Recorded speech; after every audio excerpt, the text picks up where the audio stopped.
Hello friends, welcome to my YouTube channel. यह आपका 7th video है जहां पर हम टारगेट एमसीक्यूज क्वेश्चन लेकर आते हैं। यह टारगेट क्वेश्चन एसजीपीजी लखनऊ के लिए अभी तैयार किए जा रहे हैं। यह सभी एग्जामों में हेल्पफुल रहेंगे। अगर आप हमारे चैनल पर नए हो तो चैनल को लाइक सब्सक्राइब अवश्य करें एवं वीडियो को अपने दोस्तों के साथ शेयर करें। तो चलिए स्टार्ट करते हैं आज का क्लास। आज की क्लास का फर्स्ट क्वेश्चन है, during bone marrow aspiration, if the marrow is not obtained then it is called। During bone marrow aspiration यानी कि बोन मेरो एस्पिरेशन के दौरान यदि मेरो इज नॉट एब्टॉन्ड यानी कि मेरो प्राप्त नहीं होता है तो देन इट इज कॉल्ड, तो उसे क्या कहते हैं? जीरो, वेट, नियो या ड्राई। तो दोस्तों इसका राइट आंसर है ड्राई। ठीक है, तो उसे हम ड्राई बोलते हैं यदि बोन मेरो एस्पिरेशन के दौरान हमें कोई भी मेरो प्राप्त नहीं होता है, not obtained, then it is called dry. बढ़ चलते हैं अगले क्वेश्चन की ओर। अगला क्वेश्चन है, which of the following is commonly used cleaning agent in tissue processing. यह हिस्टोलॉजी का क्वेश्चन है। यहाँ पर पूछा गया है कॉमनली यूज्ड क्लीनिंग एजेंट कौन सा है टिश्यू प्रोसेसिंग में? Xylene, alcohol, phenol, dextrin. दोस्तों इसका सही आंसर है xylene is the commonly cleaning agent. बढ़ चलते हैं अगले क्वेश्चन की ओर। Presence of red blood cells in the urine is referred to as.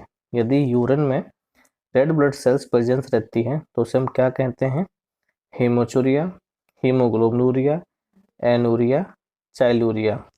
तो दोस्तों इसका सही आंसर है हीमोचूरिया। ठीक है, यदि हमारे यूरिन में RBC red blood cells presence रहती हैं तो उसे बोलते हैं हीमोचूरिया। ये सभी इंपॉर्टेंट क्वेश्चन है, इसे आप नोट करते जाएं। अगला क्वेश्चन है, which of the following parasites in found in urine specimen. इनमें से कौन सा पैरासाइट्स यूरिन स्पेसिमेन में प्राप्त होता है? टीनिया एसपीएस, ट्राइकोमोनास वेजिनालिस, ट्राइचूरिया, ट्राइचूरिस या राउंडवॉर्म।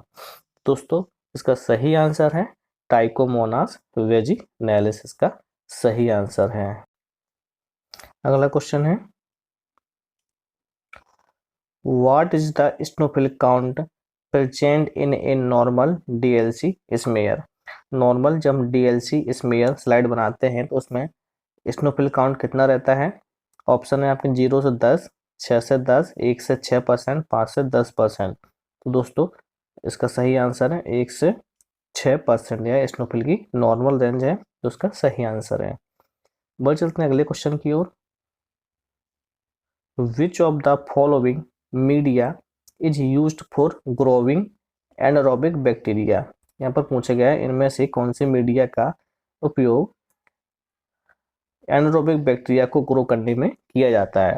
यहाँ पर 4 ऑप्शन है, blood agar, nutrient agar, Robertson cooked media and chocolate अगार।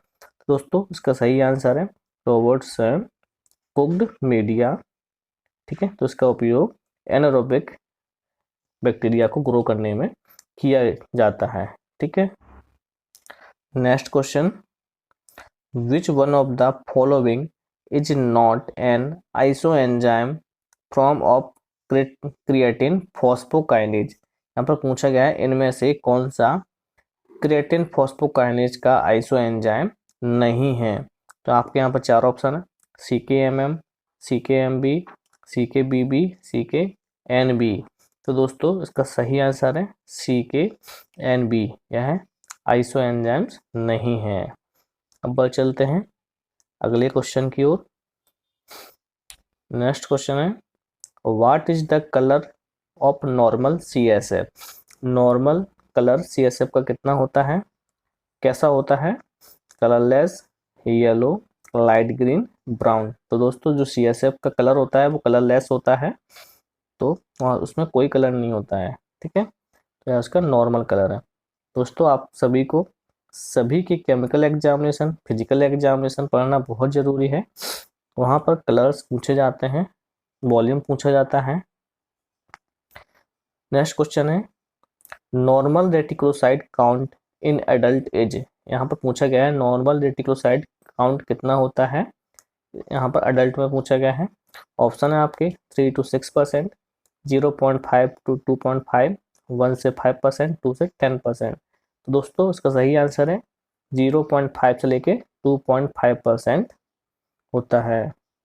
बढ़ चलते हैं अगले क्वेश्चन की ओर। यहाँ पे सभी सेक्शन से क्वेश्चन लिए गए हैं, मल्टीपर्पज है। Next question, the glassware absolutely required in cytology laboratory as. इसमें से कौन सा ग्लासवेयर का यूज साइटोलॉजी में कॉमनली किया जाता है या फिर ज़्यादा रिक्वायर्ड होती है? कॉनिकल फ्लास्क की, पेट्री डिश की, ब्राउन बोतल की या कॉपलिन जार की? तो दोस्तों इसका सही आंसर है कॉपलिन जार। तो हमें कॉपलिन जार की आवश्यकता पड़ती है साइटोलॉजी डिपार्टमेंट में या फिर साइटोलॉजी में। अगला क्वेश्चन है which of the following type of cholesterol is called as good cholesterol. यहाँ पर पूछा गया है कि इसमें से गुड कोलेस्ट्रॉल किसे कहा जाता है? दोस्तों यहाँ पर चार ऑप्शन, HDL, काइलोमाइक्रॉन्स, VLDL, LDL। तो जो HDL होता है उसे हम बोलते हैं गुड कोलेस्ट्रॉल एंड LDL को हम बोलते हैं बैड कोलेस्ट्रॉल। बढ़ चलते हैं अगले क्वेश्चन की ओर। Which of the following is a standard amino acid. यहाँ पर पूछा गया है इसमें स्टैंडर्ड अमीनो एसिड कौन सा है? Acetic acid, ascorbic, nitric, alanine.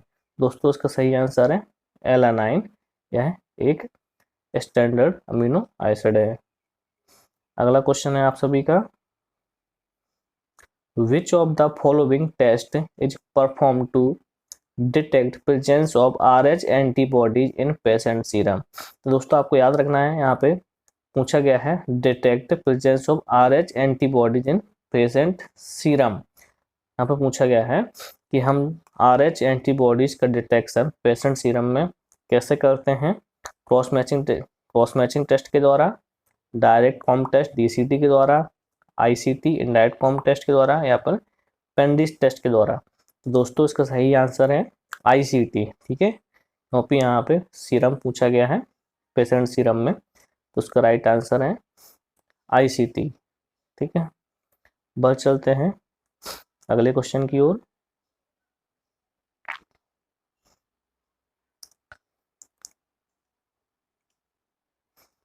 अगला क्वेश्चन है what is the percentage of water content in human plasma. Human plasma में कितना परसेंट वाटर होता है? तो आप सभी को पता होगा 90%, यानी कि 90% वाटर होता है, बाकी 10% में बाकी मटेरियल्स होते हैं। बढ़ चलते हैं अगले क्वेश्चन की ओर।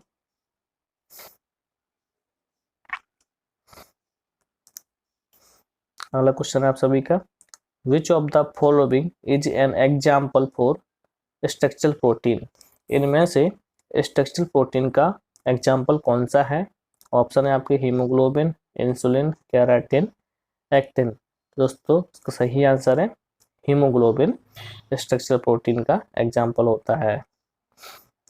Next question, normal volume of semen is which ml। 2 से 5 ml, 1 से 2, 10 से 15, 15 से 25 नॉर्मल वॉल्यूम पूछा गया है यहाँ पर सीमेन का। तो नॉर्मल वॉल्यूम होता है 2 से 5 ml, इसका राइट आंसर। अब देखते हैं अगला question,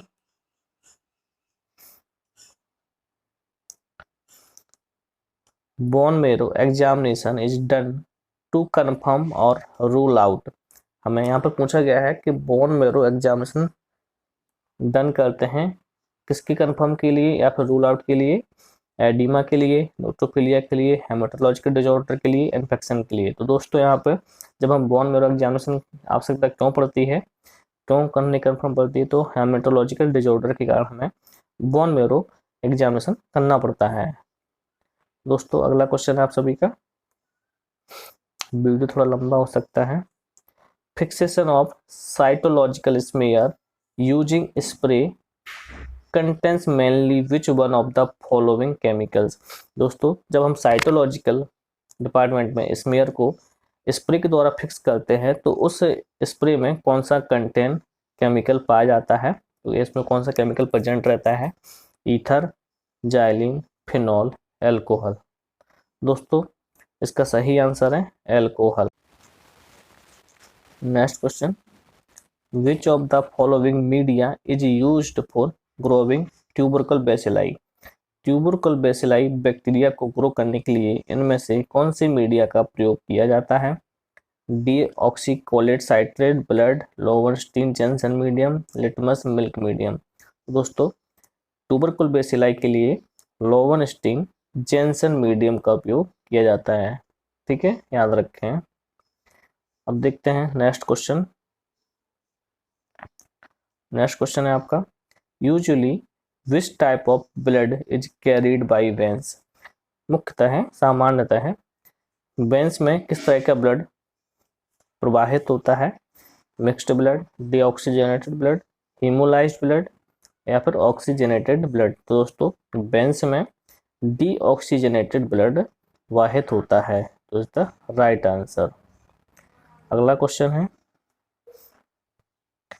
which of the following is a tissue dehydrating agent. यहाँ पर पूछा इनमें से कौन सा टिश्यू डिहाइड्रेटिंग एजेंट है, एलेनिन, फिनॉल, बीवेक्स या फिर वेरिंग ग्रेडेड ऑफ एल्कोहल। दोस्तों इसका सही आंसर है वेरिंग ग्रेडेड ऑफ एल्कोहल का यूज किया जाता है टिश्यू डिहाइड्रेशन में। अगला क्वेश्चन है आप सभी का, name the test use to detect the presence of ketone bodies in urine. या केमिकल एग्जामिनेशन क्वेश्चन है, यूरिन से पूछा गया है। यहाँ पर पूछा गया है कि कीटोन बॉडीज टेस्ट हम यूरिन के लिए लगाते हैं तो कौन सा मेथड है, कौन सा टेस्ट है, Fouchet test, Benedict test, Hay's test, Rothera's test. तो कीटोन बॉडीज के लिए हम रोथरास टेस्ट लगाते हैं। ये सभी इंपोर्टेंट क्वेश्चन दोस्तों यह सभी एग्जाम में हेल्पफुल रहेंगे आपके, चाहे व्यापम का हो, चाहे ग्रुप 5 का हो, चाहे एनएचएम का हो, चाहे रेलवे की तरफ से हो, कोई सा भी एग्जाम हो। Specific gravity of urine normal varies between. यहाँ पर यूरिन की नॉर्मल स्पेसिफिक ग्रेविटी पूछी गई है, तो ऑप्शन है आपके 1.010 से 1.040, 1.010 से 1.015, 1.010 से 030 और 1.030 से 040। दोस्तों इसका सही आंसर है 1.010 से 1.030 इज द राइट आंसर। आगे बढ़ चलते हैं अगले क्वेश्चन की ओर। The purpose of tissue fixation is to. यहाँ पर पूछा गया है टिश्यू फिक्सेशन का पर्पज क्या है, सिद्धांत क्या है, तो preserve mitochondria, prevent putrefaction autolysis of the tissue cells, preserve cell membrane, preserve nuclei. तो हमें फिक्सेशन की आवश्यकता क्यों पड़ती है टिश्यू फिक्सेशन की, क्योंकि प्रिवेंट पुट्रीफैक्शन एंड ऑटोलिसिस